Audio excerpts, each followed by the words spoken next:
don't know how to cover this story. This is going to make probably headlines for a few days, and it's going to have a lot of people saying this is the death of DC Comics. It's not.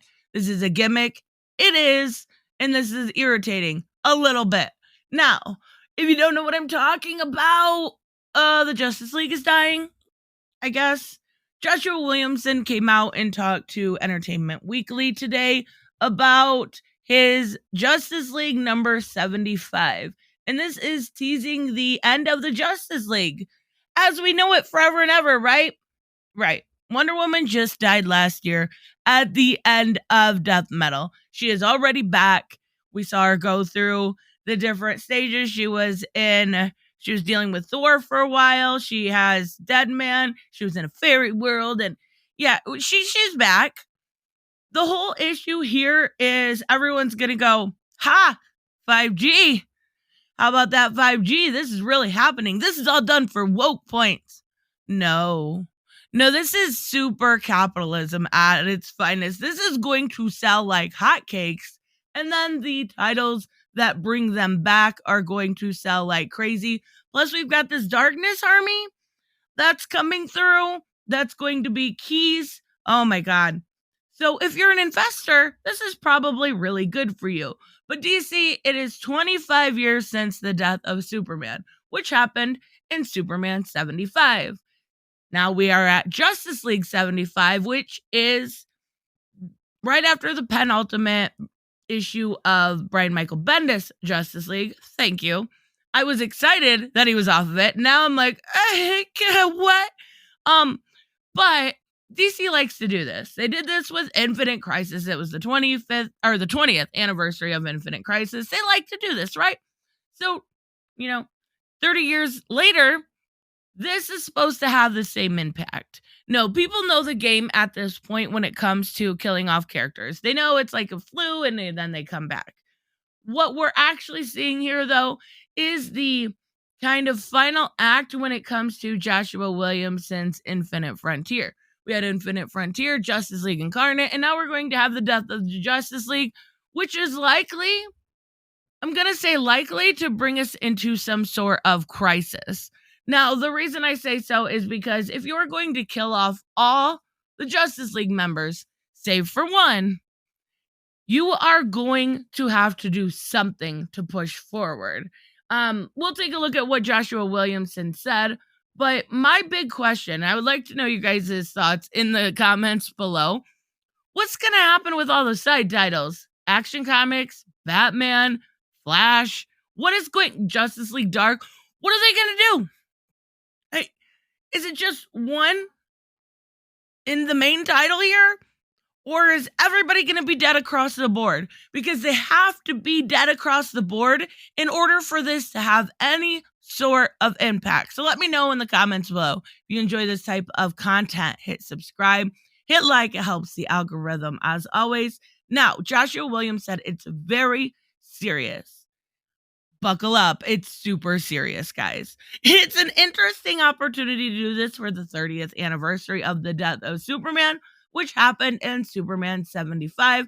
We get to take Justice League 75 and do Death of the Justice League. We want people to understand this is serious and this is going to have a major impact on the DCU moving forward.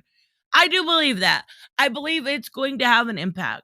I believe we are probably going to have some mantles taken over for a small amount of time, lead us into a crisis where we get another rebirth, reboot, whatever you want to call it. He said, I remember the experience of the build-up to the death of Superman. Oof. I'm going to stop it right there because the build-up in the Justice League, I'm not reading because it's Brian Michael Bendis. Now, if you're talking about Infinite Frontier and Justice League Incarnate, yeah, I'm really enjoying those titles. And then waiting in the rain for my copy of issue 75. I think one reason that the story was so powerful is that after the funeral for a friend's story, there were no Superman comics for 3 months. That's part of what led us to make the decision that this was the last issue of Justice League. likely to be rebooted after whatever sort of crisis we go through. But then 3 months later, there's still not going to be a Justice League comic.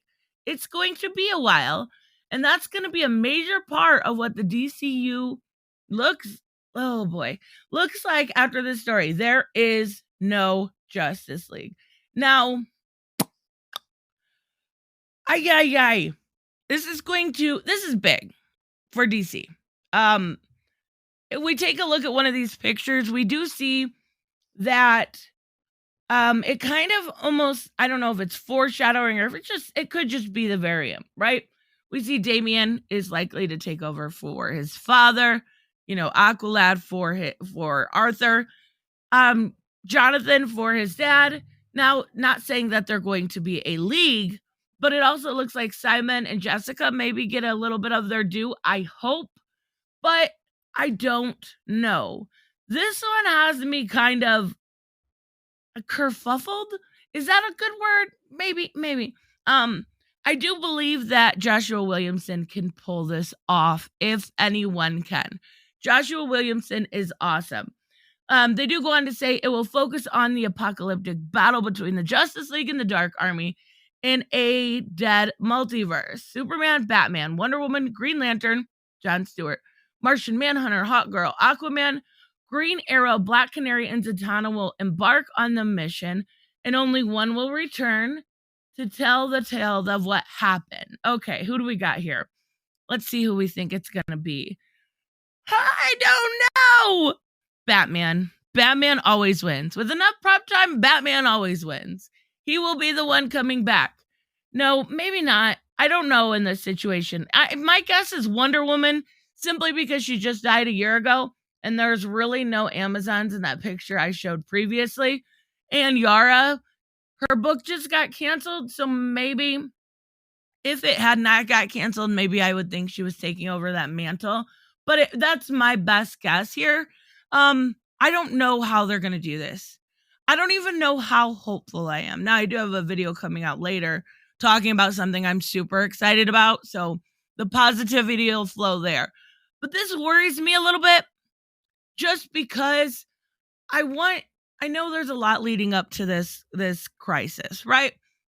And this is part of it. The worry is part of it. What are you going to do with all this? We know if it isn't Batman that comes back, we know Jace is gone. So Damian coming back from the League of the Lazarus stuff he's doing, it's going to have to be him, right? Or Dick. But Dick is in Bloodhaven. I think we need to have a bigger discussion on this topic. I think we'll definitely be talking about this Sunday. This will probably be our main topic on my stream. Totally not a, shameless plug or anything. But wow, I cannot believe they're going through with something like this. I really can't. But if you don't like the negativity, expect it for a few days. Put your fingers in your ears. No, I'm just kidding. Yeah, it is super irritating. But I will give it a chance. I will absolutely give it a chance to make sure that this is done correctly. And if it's a good story, I'll be the first to tell you. If it's a terrible story, I will also be the first to tell you. I am not afraid to admit when I'm wrong. And I really hope this is good. God, I hope this is good. Please be good. Anyways, let me know, of course, what you guys think about this. I may talk a little bit more in depth about it later in the week, and then, of course, on Sunday stream. But wow. Yeah, they're going out guns blazing. Let me know what you guys think. I will see you in the next one. Bye-bye.